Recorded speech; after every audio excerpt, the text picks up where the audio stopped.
Welcome to Knowledge Research. So today's topic is what is power of attorney.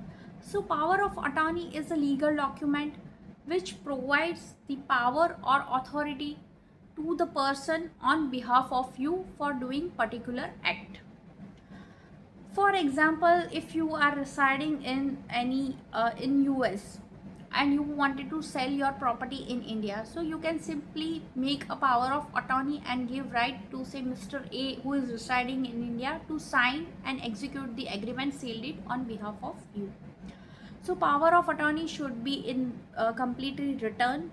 It should mention clearly the powers which you are or authority which you are giving to the particular person. The name of the person and its details should be uh, mentioned clearly in the power of attorney document.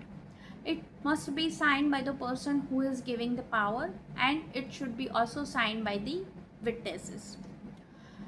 It is not mandatory that power of attorney should be registered, but in few cases it is mandatory that it must be registered.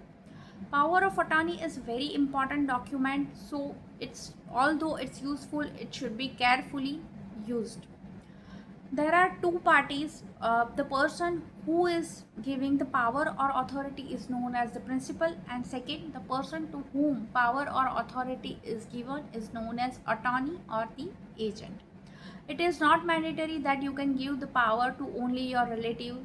It can be given to any person on whom you have trust for doing or executing particular work on behalf of you.